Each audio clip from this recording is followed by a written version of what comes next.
Hello, and thanks for joining us from our studios in Israel. Coming up in today's newscast, Israel holds a special Bar Mitzvah for Holocaust survivors. A tightrope walker takes on Jerusalem's old city, and we take you on a special tour of one of Christianity's holiest sites.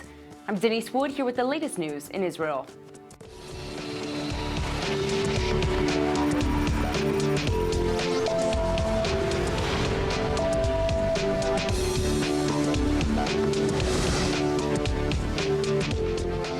We've been talking a lot lately about cases of anti-Semitism in Britain's Labour Party, and it turns out the problem is even larger than what we originally thought. Reports are now saying the party has secretly suspended 50 members for anti-Semitic and racist comments. Labour Party leader Jeremy Corbyn has also conceded for the first time that his party has a real problem with anti-Semitism, but he's still insisting that the problem isn't huge. The British Telegraph newspaper claims that the 3 recent public suspensions of Labour members is just the tip of the iceberg. The report says that since Corbyn was elected as party leader in September, the Labour Party has been taking in many new members with anti-Semitic views. Corbyn claims only a very small number of people have made controversial remarks about Jews in Israel, but admits they shouldn't have made the comments and says the party intends to investigate and suspend them. The leader of Israel's Labour Party, Isaac Herzog, is condemning British anti-Semitism and says he's considering suspending ties with the party. Herzog says Israel has many friends in the British Labour Party, but the large number of anti-Semitic members may give Israel's Labour Party no choice but to sever ties with them. So the big question is, how widespread is anti-Semitism in the British Labour Party? ILTV's reporter Steve Leibovich sat down with the Times of Israel editor Dave Horwitz to ask what he thinks about anti-Semitism in the party and how big the problem actually is.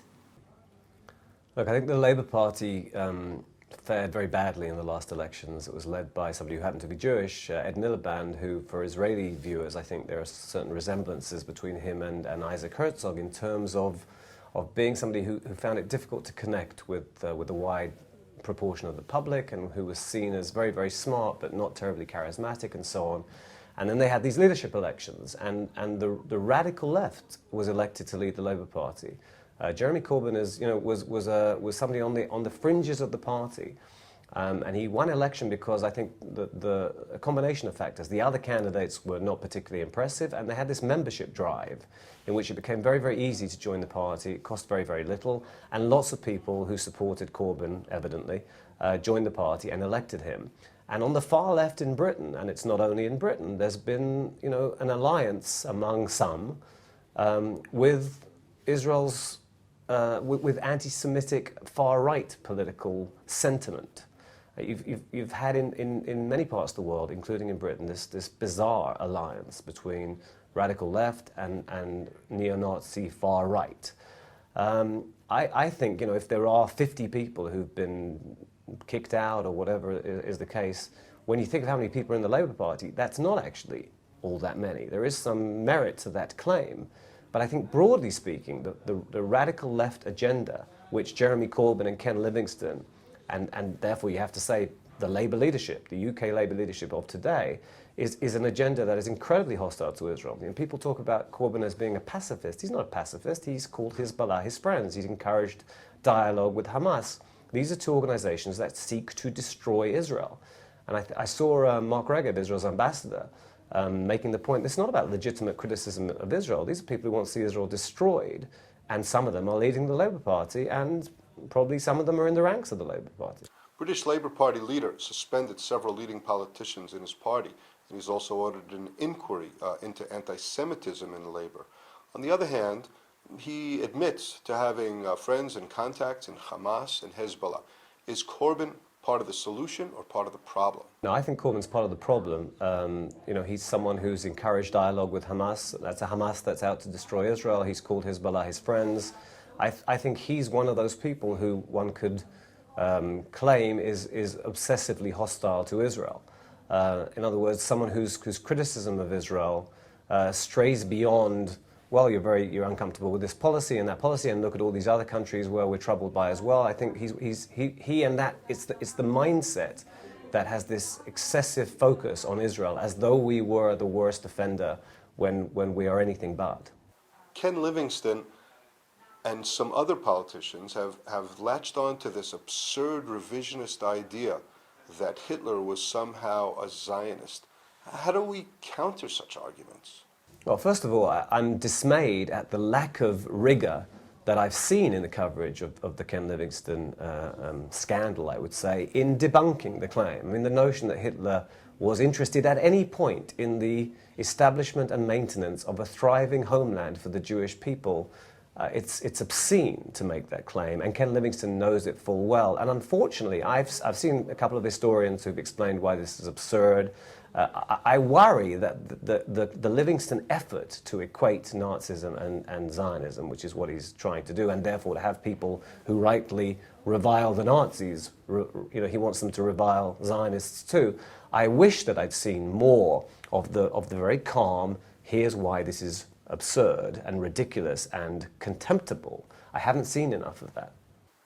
Anti-Semitism is certainly on the British agenda today, but the real story that people are talking about is the Leicester soccer team and its winning of the Premier Championship. You're something of a soccer buff and also a rational man. Do you have any explanation for such an irrational sports occurrence from having taken place? Well, it is extraordinary. It's not entirely unprecedented that a team from nowhere comes and wins the top league of English football, but the last time that it really happened, which was, I suppose, in the 70s with a team called Nottingham Forest, football was more equal. In other words, you didn't have these mega rich tycoons who'd taken over clubs, and you didn't have the inequality, which created a situation which only a few teams could really win the league. And then out of nowhere comes Leicester, who were, I think, 5,000 to 1 outsiders is not even a good enough word. You didn't put a wager on I did not. I support Arsenal, who are somewhere around 3rd place at the moment. We talk a lot about different universities that pass boycotts against Israel, and we thought we'd give you a look at what that really means, and if the majority of students really support actions against Israel. It turns out one major American university has revealed that a boycott resolution was only supported by about 1% of its students. We recently told you about how New York University's Graduate Student Union approved a motion to support a boycott resolution against Israel. But what started out as a victory for the boycott movement against Israel has already suffered a major setback. NYU has denounced the move and says it's against the university's policies. For those of you who are wondering how the vote passed in the first place, we have some new information for you. The NYU Law Students for Israel group says the resolution doesn't speak for the entire student body, or even the majority. The group points out that there are about 25,000 graduate students at NYU, and the student union only represents about 1,200 students who are eligible to vote. Even out of those 1,200 students, only 428 voted in favor of the resolution, meaning about 1.1% of the graduate students at NYU actually voted in favor of the boycott. But that's not all. The Law Students for Israel group is looking at the issue from a legal perspective, and they say the move not only isn't right, it's also illegal. The group claims the resolution violates Article 15 of the State of New York's executive law, which prohibits the denial of educational opportunities based on national origin. If it were adopted, the resolution would do just that, by forcing NYU to cut off ties with any Israeli institutions or companies doing business with Israel. Holocaust survivors have lived through terrible experiences that robbed them of critical years of their lives. And for some of them, that even meant missing a bar mitzvah. The State of Israel is now trying to honor them by holding a special coming-of-age ceremony at the Western Wall. And you might want to grab a box of tissues before you watch this story. Around 200,000 Holocaust survivors live in Israel, and many of them missed out on having a traditional bar mitzvah ceremony because of the Holocaust. For 50 of these survivors, that dream is finally becoming a reality. On Monday, the State of Israel held a bar mitzvah for 13 men and 37 women at the Western Wall in Jerusalem, and it was definitely a sight to see. The ceremony was incredibly moving, and a number of survivors cried during a funeral prayer that was sung by European Jews to commemorate the Holocaust. In Jewish tradition, a bar bat mitzvah is held at the age of 12 or 13, and is seen as a passing of age into adulthood. Many of the survivors were unable to hold the ceremony as children because of World War II for a number of reasons, like being in a camp or being in a place where religious observances weren't allowed. The ceremony gave the survivors a chance to finally perform the ceremony, and it was held in a traditional fashion, with the men on one side of the wall and the women on the other. And the timing of the ceremony is also special. Holocaust Remembrance Day will be observed by Israel this Thursday, and the ceremony gives survivors a chance to mark the occasion by fulfilling a dream they were denied during the Holocaust. If you've ever been to Israel, you probably know that most Israelis have a really sarcastic sense of humor and like to laugh at just about everyone and everything. Israeli humor combines all of these elements to come up with a self-depreciating, sarcastic brand that's really unique to Israel. In fact, Israeli comedy is so engaging that some Americans have come to Israel to join the party and make it their own. Lenny Ravich is an American actor and comedian, among other things, that's made it big in Israel. And he's here to tell us why laughter is Israel's best medicine. So first of all, thank you so much for coming in. My pleasure. Now, Israelis like to say that Israel is incredibly stressful. How do you think that affects Israeli humor? I think that it brings out the satire. It does in me. I have a little pressure, like when I go abroad, people know that I'm from Israel, and they right away focus in on me. And they say something like, what are we going to do about the Palestinians? And I say, I don't know, I'll ask my wife. She's Palestinian. She was born in Jerusalem in the 40s. And one guy comes to me and he says, why do the Jews need their own state? And I said, look, I could explain it to you, but it would take me 2,000 years, and I've got to go to the toilet. So it's sort of, in order to get out of the stress, in order to jump over what we say, the sting of what's happening in our daily lives, you jump over it by using humor. You just see things in a higher place. It's like you're standing away and you're looking down at it. My way of looking at it, and a lot of Israelis, is to look at life as a bullfight. You have a cape, and the toreador never puts the cape in front of him. He always puts it to the side, okay? Because life here in Israel is like a bull coming at you, and you'd be silly to put it here, so you put it to the side, and the bull goes by, and then by the time the bull realizes, that there's nothing there, you've got a chance to sort of put something in that's funny, satirical, and doesn't hurt anybody, but it just gets you to feel better. Sure. Yeah. Well, it seems like the situation here in Israel, the politics and all of the mess that can be sometimes, gives a lot of fodder for comedy. Would you say that's true? I would say so. Many comics have told me that they don't have to write material, that the politicians do it for them. The situation does it for them. What they do is they just exaggerate. And it's so funny. I watch some of the programs here, and the young people have such a great take on the grotesque of a situation. And I think that's what saves us. I think that's what really makes life a little bit easier when you can be able to laugh at it. Getting here from my house, I could walk here, faster.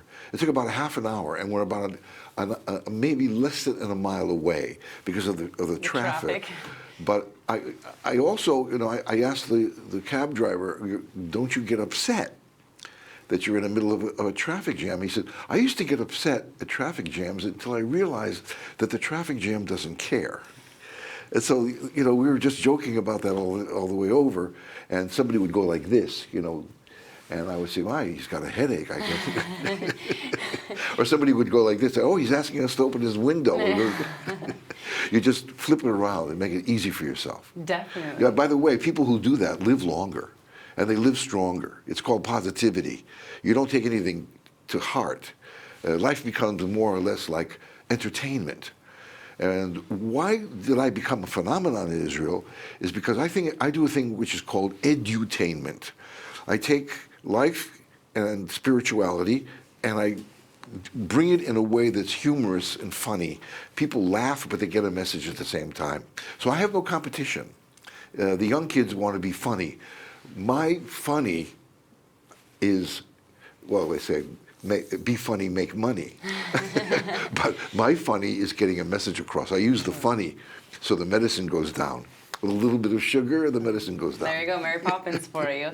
Now, also, I see you have a book with you. Yes. You are the author of a best-selling book. Yes. Can you tell us more about that? A funny thing happened on the way to enlightenment.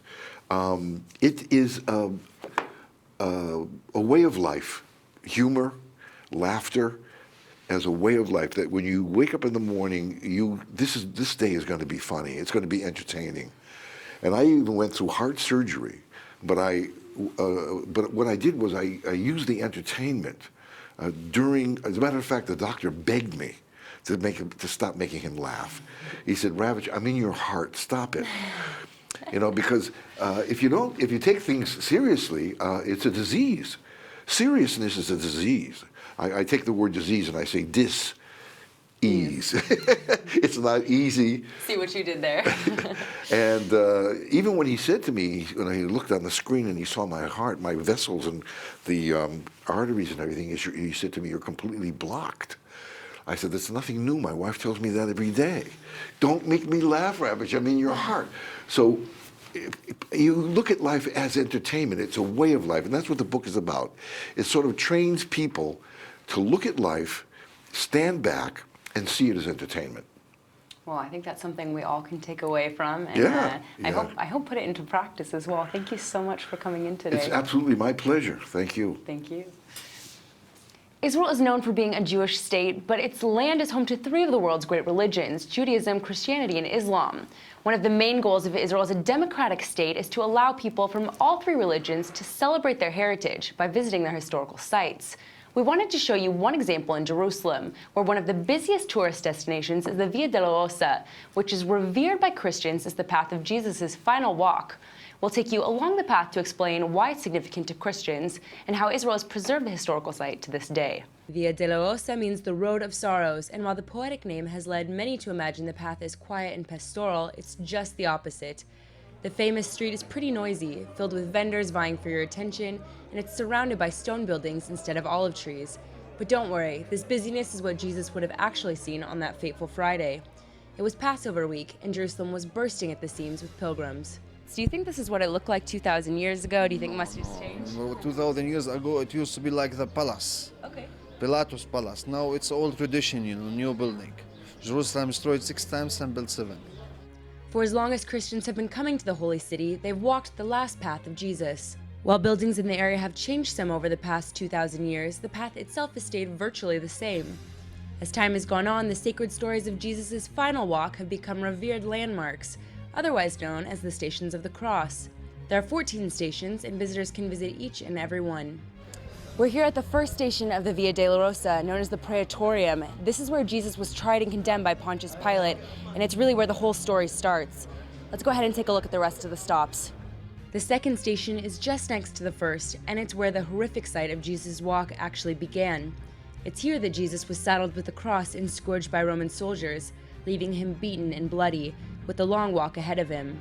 The next few stations commemorate Jesus' walk itself. As you continue along the path, you can see the length and difficulty of Jesus' walk, including the places where he struggled to even lift the cross. This can be seen at the third station, which is dedicated to where Jesus fell for the first time. And at the fourth station, you can see where Jesus met his mother Mary on the path, along with one of his disciples. This is the fifth station of the Via Dolorosa, where Jesus leaned to rest, and where he met the pilgrim Simon of Cyrene, who helped him carry the cross. You can see here a small indentation in the wall, where pilgrims like to place their hands and imagine Jesus leaning. The sixth station commemorates where a woman wiped the sweat and blood from Jesus' brow, bringing him some relief on his painful walk. Further down the path is the seventh station, where Jesus fell for the second time, struggling under the weight of the cross. You may have heard hymns referring to Golgotha as the Hill of Glory, and while the phrase sounds poetic, it really is an actual hill. Looking at the path, you can see that Jesus was literally fighting an uphill battle as he progressed up the steep path to his destination. It was likely a very painful sight, and you can see that at the eighth station, where he spoke to a group of women who were weeping for him. The book of Luke says that Jesus called them the daughters of Jerusalem and said not to weep for him, but to weep instead for their children. The ninth station is where Jesus fell for the third time, and it's also where pilgrims can get their first glimpse of the Church of the Holy Sepulchre. Our story continues at the 10th station, which is a set of steps with a broken column on the east side of the church's main entrance. This station is said to be the place where Jesus was disrobed before his crucifixion. The 11th station is on the opposite side of the church, to the right of the main entrance. If you go up the stairs in the church, you'll find a platform that sits under a ceiling covered in mosaics. This is where Jesus was nailed to the cross, which is depicted in a breathtaking mosaic. The 12th station commemorates Golgotha, where Jesus died on the cross. The station is made up of a large crucifix to symbolize the cross and a table that looks like an altar. It's not uncommon to find Christian pilgrims kneeling on the altar to touch the spot where Jesus' cross is said to have stood. This is one of the most emotional scenes of the entire path, and visitors often stop to pray and imagine the scene of Jesus' crucifixion. The 13th station is downstairs from the platform representing Golgotha, and it shows where Jesus' body was prepared for burial. In fact, it's possible that this stone is the very one that Jesus' body was laid on. Christians often stop here to touch or kiss the stone and acknowledge Jesus' death. The 14th station is the tomb of Jesus, which is called the Holy Sepulchre, and is what the church is named after. This place is venerated as the tomb owned by Joseph of Arimathea, where Jesus was buried after his death. There are usually long lines of visitors waiting to enter the tomb. The burial site itself is split into 2 rooms, one which is called the Chapel of the Angel. It represents where the angel told the 3 women that Jesus is not here, he is risen. The other room is the tomb itself, which remains empty. This brings us to the end of the Via Dolorosa. You've now seen the entire path of Jesus' final walk to his death and his burial, and most importantly, where his tomb remains empty. This next story isn't for those of you who are afraid of heights. A tightrope walker is helping an Israeli company raise money, and you'll have to see it to believe it. Tightrope walker Heather Larson is helping raise support for an Israeli company in a really special way, by navigating her way above the ancient stones of Jerusalem's Old City. Larson is a slackliner, and she completed the daring walk to support a campaign for an Israeli-designed urban backpack called Joey that's created by the local company Koala Gear. But this walk was pretty special for Larson, who usually walks across cliffs and canyons in places like Tasmania and Bosnia. Her Jerusalem walk was definitely more urban and consisted of a 20-meter-long walk about 100 feet above the Tower of David Museum. This is really incredible, just the site itself, but yeah, learning about these places growing up and being able to come and visit and then actually be able to perform my craft right here is a very incredible experience. Larson says it's her most historical walk to date, and it certainly didn't disappoint. Larson walked across the tightrope at vertigo-inducing heights, and also performed some daring midair moves, like splits and balancing upside down. She says Jerusalem is a place she never thought she would have a chance to visit, and it felt like she was walking above layers and layers of history. Such an incredible experience. Almost overwhelming to think about everything, all of the history here and being a part of it, making history at the same time. Larson is American and lives outside Denver, Colorado. And the story gets even crazier. She actually works in corporate finance and just does tightrope walking in her free time. All that talk about tightrope walking over the Old City has us thinking about heights, which brings us to our Hebrew word of the day. Today's word is gova, which means height in Hebrew. The word gova is really practical in Hebrew, and you can use it to describe the height of a building, a person, or basically anything you can think of. Because Hebrew is based on root letters, it's also really similar to the word gavoa, or tall in Hebrew. For example, if someone asks ma gova shecha, or what's your height, you can say ani meod gavoa, or I'm really tall. And for those of you who are afraid of heights, don't worry, there's still plenty to do in Israel without ever leaving the ground. After all, we can't all walk on a wire over the Old City, but we can enjoy it with our feet firmly on the city's ancient streets. Let's go ahead and take a look at the weather forecast. Today it's partially cloudy with a high of 86 degrees. The clouds should stay through tomorrow and it will cool down to 73 degrees. All right, everybody, that's it for today's news. Today's exchange rate is 3.74 shekels to the American dollar. Remember to sign up for our daily newsletter at iltv.tv, and don't forget to check out our evening update every night at 8 p.m. Eastern Time. Thanks for watching and see you tonight.